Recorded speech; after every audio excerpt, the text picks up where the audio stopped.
Hey everyone, welcome to the Game Week 3 review video. Today we're going to go over how the team did and not a very eventful week, I wouldn't say. And yeah, we're gonna have to turn things over pretty quick. So we got midweek games this week. So we got review right now, obviously, that you're watching. I'm going to try to upload the team selection earlier tomorrow. So then there's time to watch it and have your own thoughts about it as well before the games start. But we do have another game week starting tomorrow. So make sure you set your teams and you don't miss it because there's probably going to be some turnaround and rotation within the teams, and you're going to want at least a little bit of thinking time.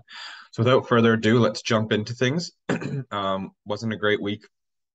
For me, it was pretty average. I think I fell about anywhere from 200 to 400 spots overall. So that's not a whole lot in the grand scheme of things. I'd say I got a pretty average score for a week that a lot of the big teams were facing each other, which is generally just good to kind of hold then and then really attack a time when your players have good fixtures. But some frustrating things happened. Overall we got 45 points, and it started off looking really good. By the end of the I think second day, I only had like three or four players that played by this point, so I had 29, and then the rest of it didn't go well. We had the yesterday. I'll start with the two later games, which were really frustrating. Fiorentina and Napoli, where the Napoli player has been the ones bagging all the points recently. Kvaratskhelia got subbed off in the 61st minute, so at least he was able to get a second playing point and clean sheet. Another good thing about that is he only played 60 minutes, which means I would say he is an option to play again in the midweek. Generally, when a midfielder or any player, I guess, gets substituted earlier than usual, um, and they have a midweek game coming off, that's generally because the manager wants to play them again in the midweek game. Generally, if a player is going to get 90 minutes, it's more unlikely that you're going to see him feature in the midweek game. Lozano got taken off a little later, I think closer to the 80th minute. So I'm not sure about him. Um, and one thing to note is Raspadori is the one that came on for Farah, though. So I would think that Raspadori might be a striker in the midweek game. But we'll see who he comes in for. Osimhen almost played the whole game, also got substituted. It ended as a 0-0 scoreline, so unless you had a Fiorentina or Napoli defender, wasn't that exciting of a game. Got two midfield clean sheets, so okay. It's not like a ton of people have Kvaratskhelia, so it's not like I'm massively behind on that. But yeah, that game wasn't that exciting. And then Napoli Lecce, where both my goalies featured, both teams made sure that they both scored one goal to make any clean sheets irrelevant, and then didn't do much else. Bajrami came on in the second half. For some reason, I thought I saw that he started and he didn't. So he only gets the one pointer, which is annoying, but something to be okay with if you have players that subbed on and didn't start the game and they usually start. That bodes well for the midweek game. So I also had Joachim Mela. He came on in the 88th minute, which is annoying. So if they're going to miss that much of the game, you'd hope that they just don't feature at all, and then one of your bench comes in. Not like my bench did very well either.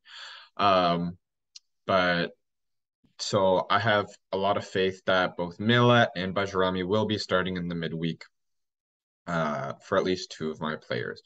And that is just something we're going to have to keep track of. You're going to have to predict rotation to see if it's worth using transfers or not to bring in more nailed on players.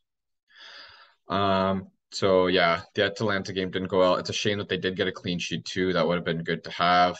It was a sweet goal by Coop Miners for Atalanta to win that. I did watch that game.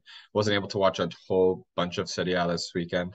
Salernitana somehow seemed like the team to have players from this weekend. They exploded for goals, but I don't think a lot of people had them.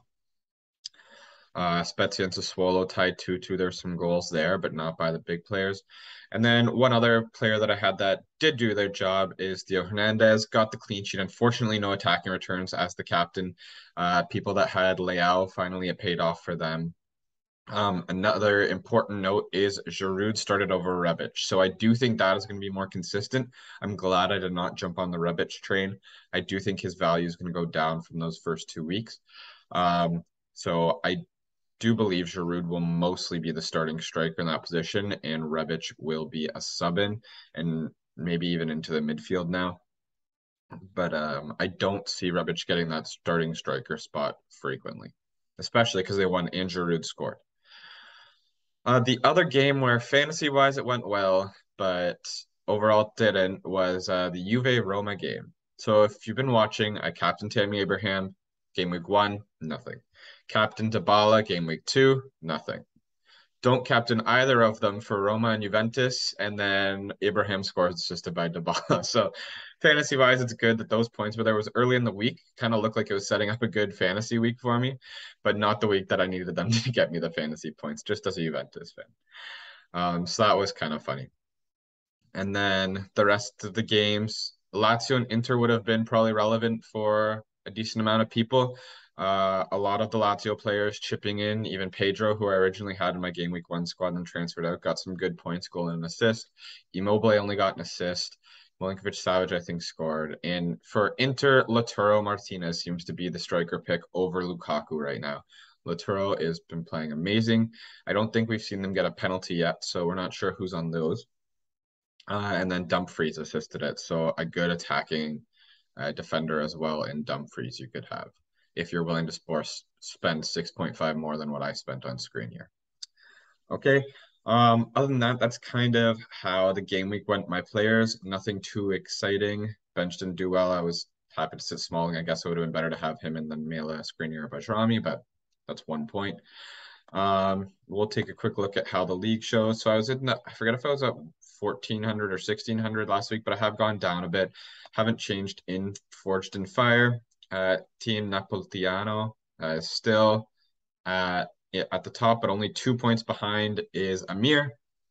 Close behind that, Roma 23 looks like dropped a position, and it's still very close all the way down. So good job to those. Let's see if we can find someone that had a big score from the game week in our league.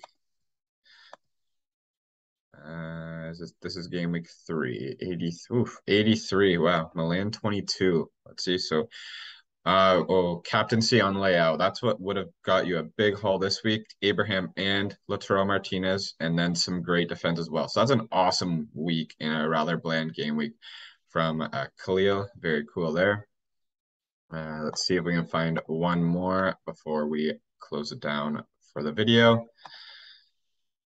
And so that would have been in order.